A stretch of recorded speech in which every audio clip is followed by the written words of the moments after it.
Hi, lovely to see you. Thanks so much for joining me for today's reflection.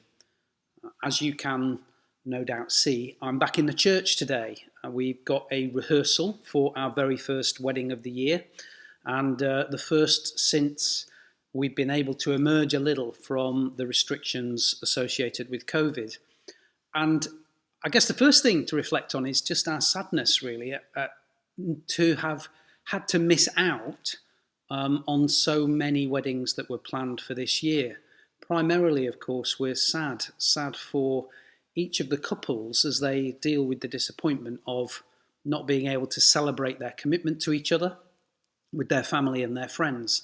And of course, for all of the frustration and reorganisation that goes with having to reschedule their wedding for some time later on.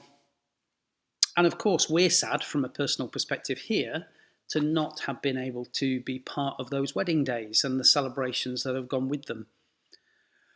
But we are really delighted to be able to make the church available again for weddings this month and from now on. And we're doubly delighted that some of our 2020 weddings and the wedding couples are determined to go ahead with their weddings.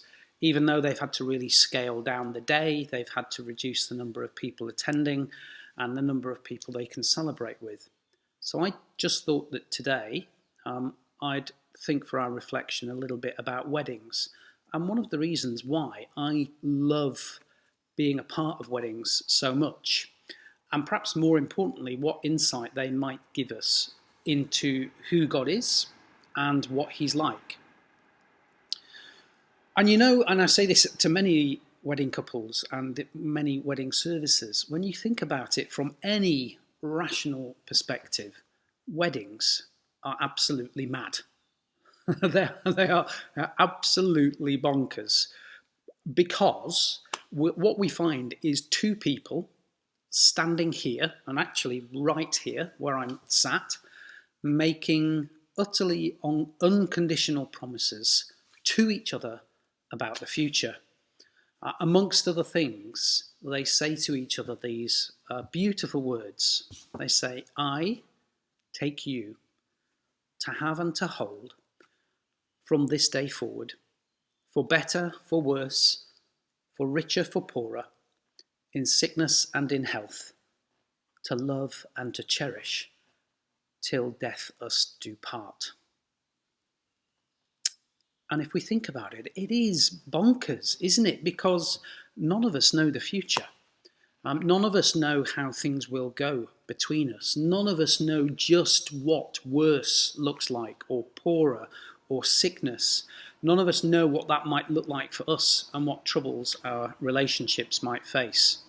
The one thing I think we do know for sure is that there will be difficult times to go alongside the good.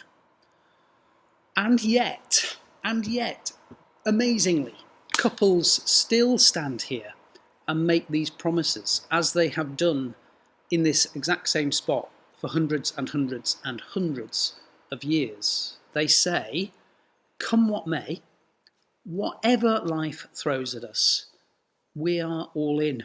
This is it, you and me for life. And it's bonkers, but I love it. I love it. This is the power of love at work, the most powerful force in the universe. And in it, I think we get a tiny glimpse, actually, of the way that God looks at us and the way God sees His relationship with us. Because what we see is a glimpse, just a glimpse, of the outrageous, boundless, unconditional love that God has for us.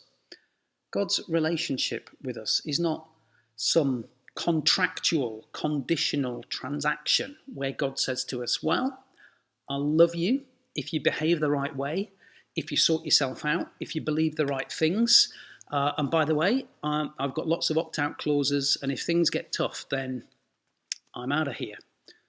God's relationship is nothing like that. God's relationship with us is a covenant. It's like a marriage. It's an unconditional promise that says, I love you. I know that you'll mess things up. I know there's going to be tough times, but I made you, and I will never leave you or forsake you. So, no opt-outs, no conditions. I am all in. Whatever life throws at us, I'm with you until the end of the age.